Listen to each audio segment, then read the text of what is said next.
Now, what's the business case for change? I mean, why, right? Why change?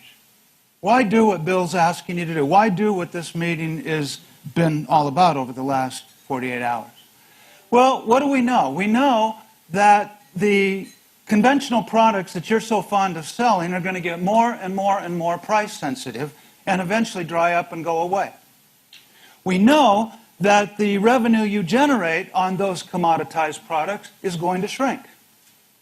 And we presume that the consumers out there tomorrow are going to put more pressure on the brokers for a wider array of solutions, a one-stop shop opportunity. And you have a choice this morning. You can ride that status quo until it dies, or you can be about the business that I think this meeting has been about, which is how do we go about the business, the difficult business, of building a unique, one-of-a-kind channel that is tailor-made for a robust suite of new products out there. Now, I've kind of built this presentation under an umbrella, and the umbrella is, what does it look like to be hungry for change? I chose that word very carefully, Joe, because I want you to think about the last time. How many of you have had a time in your life where it's like you're working your ass off, it's 8 hours, 6 hours before you had a bite to eat, and you are raving, starving, hungry? How many have had that experience, right? Okay. So when you're starving, hungry, right, you're preoccupied, right? You're focused. At some point, everything else goes into the periphery, and it's like, man, I need a sandwich. I need something to eat. You are locked and loaded, focused. When you're hungry, you're determined, yeah, to solve the problem. When you're hungry, you're flexible, right? You're willing to try things that you didn't even think you liked, and in the process of trying new stuff, you open yourself up to new cuisines, new palates, new flavors, etc., right? What if FAM could build a culture that looked and felt like that? Guys, over the next 24 months, you are going to change. Anybody want to debate with me about that? Anybody want to argue that? You're going to change. That's not the question. The question is, will the changes that you evoke in this channel be opportunity-led or crisis-driven? If they're opportunity-led, then you get to make the rules. If they're crisis-driven, then you enter a game of playing catch-up, which is where you currently are with technology. And let me ask you a question. How does that feel? Does it feel good? No. And what I'm going to argue in the course of this morning is I think you have an opportunity to leapfrog that, so I don't think this is where you're going to reside forever. But you get a choice. Where are we going to play in this game? So, the question I would ask is, what does it look like to be hungry for change? And I'd like to offer maybe 4 or 5 shots at that this morning. The first thing that I think about is no matter how much success you have had in this room, and some of you have been pretty damn successful, how coachable are you?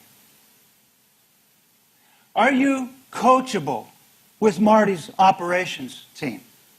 Are you coachable with FAC and FAR?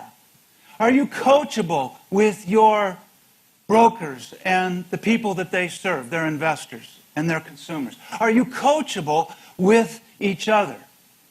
Because this is a pretty robust team. Are you coachable? And I think if you really think about it for a minute, people who are coachable are pretty easy to spot, right? A couple of characteristics. People who are coachable don't let success become the enemy. Why?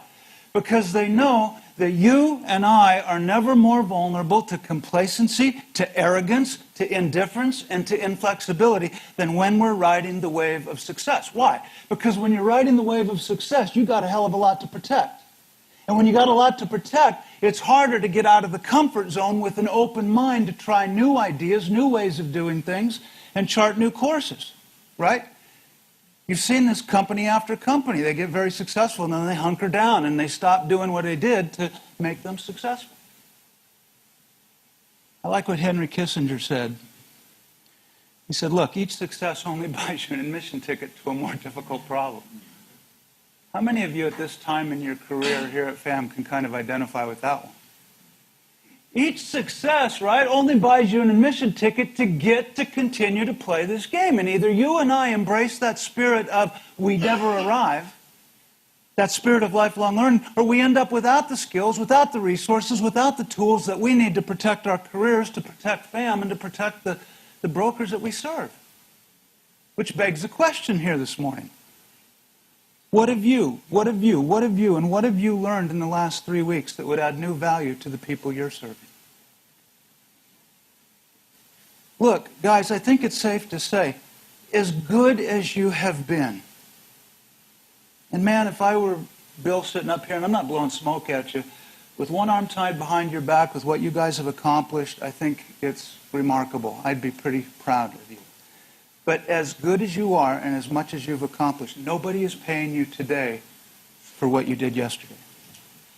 I'm fairly certain that Blackstone isn't. When you stop bringing something new and fresh and exciting to the game, I got news for you this morning. The game is over. One of my literary heroes is a blue-collar guy. I like this guy, David, because he was a longshoresman. He went on to write some of the most powerful stuff about change, and it was far more powerful than the stuff I read in grad school coming out of the Ivy Leagues. His name is Eric Hoffer. Hoffer said, in a time of drastic change, which I kind of think defines your space, it's the learners who inherit the future. For the learned, those who've been selling mortgage loans for 10, 12, and 15 years and think they've seen it all and think they know it all, guess what? Just may find themselves equipped to live in a world that doesn't exist anymore. And the question that I think we all have to ask ourselves this morning is, are we really equipped to live in the world that we're in? So, people who are coachable, don't let success become the enemy. People who are coachable are proactive about seeking advice. They're proactive about getting input. And guess what? They really, really care about the answers they get. How many of you have had that experience where somebody came to you for advice, you poured your heart out, you poured your competence and your mileage and your experience out, and you could tell it was going into a black hole? How many have had that experience, right? And you could tell it was going into a black hole because you got a lot of Me Too answers, right? You're pouring your heart out, Preston, to me, right?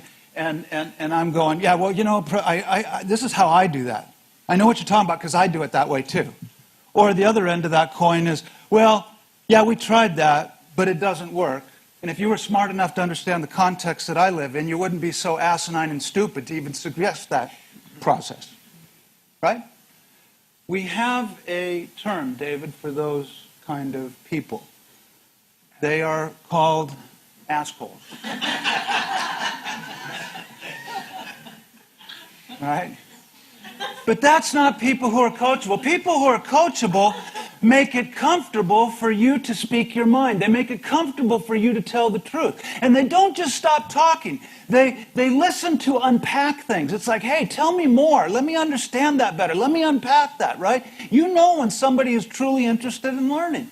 They aggressively listen to learn, to be influenced, and ultimately to grow. And they're not afraid to be vulnerable.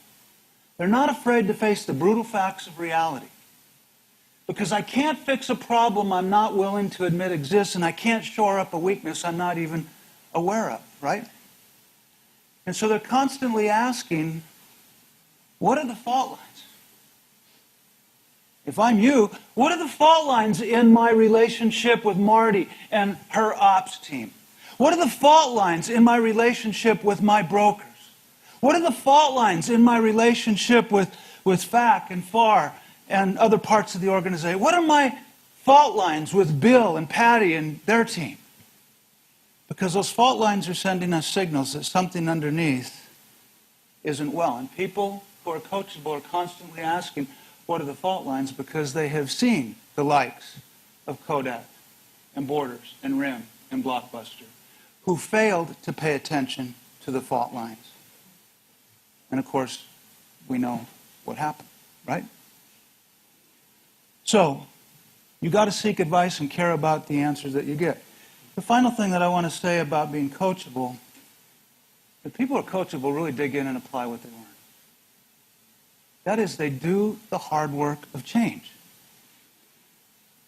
We have a home at Sundance, Utah, and I have spent the last 50 years of my life being passionate about snow skiing. Competed through college. And people come to Sundance, and I will spend time coaching.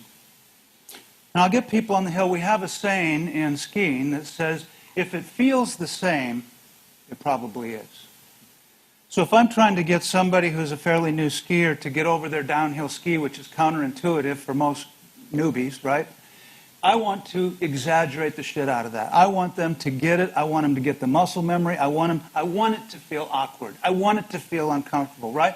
Because if they get it and get what the new process feels like, then they'll ultimately bring it back to where it ultimately could be.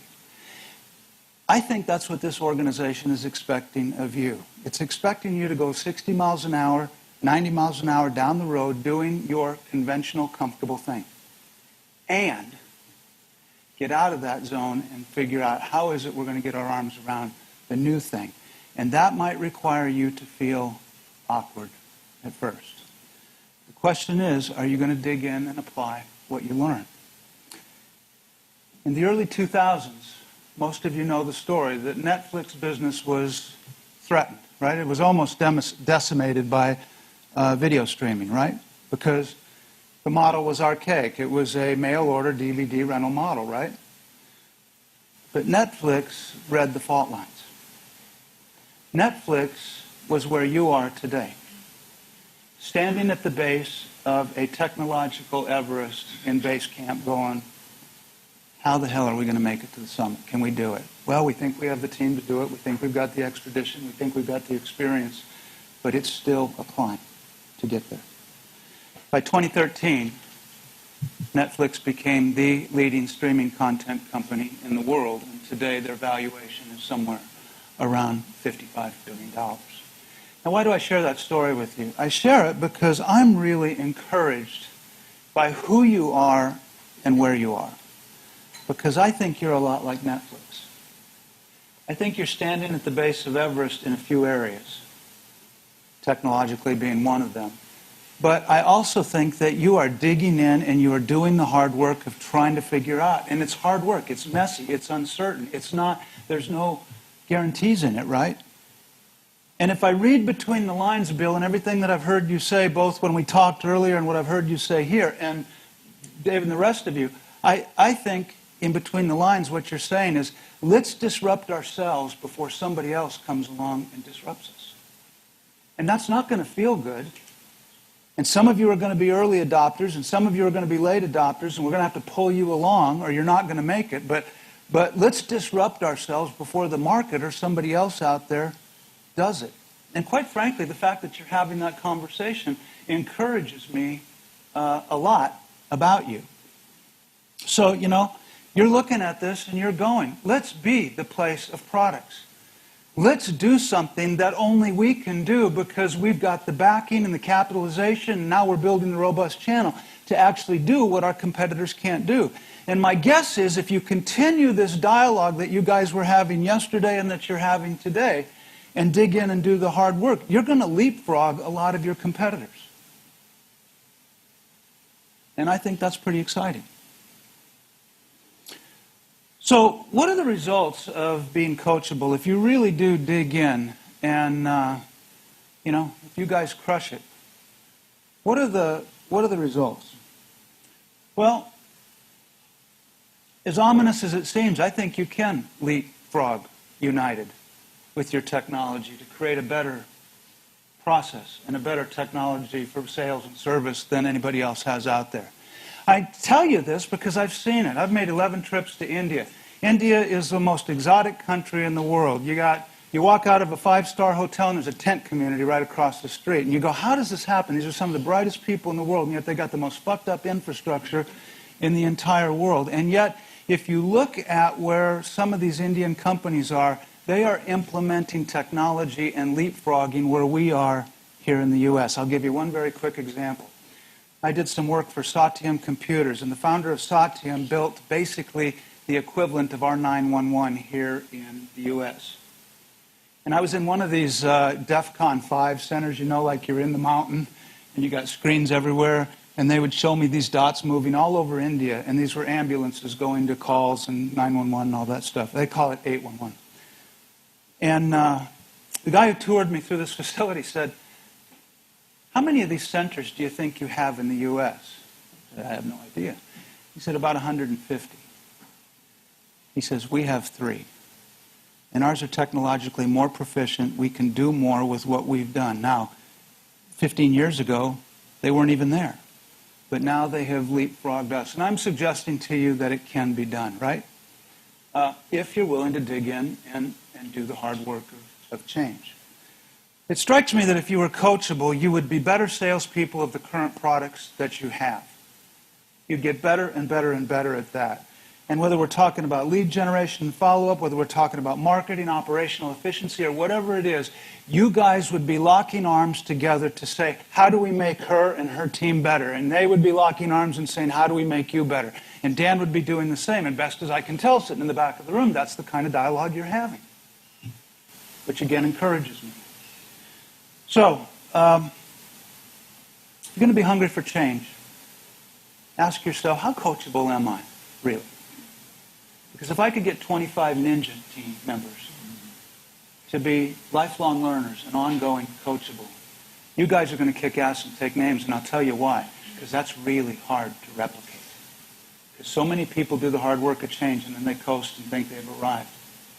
And you never arrive.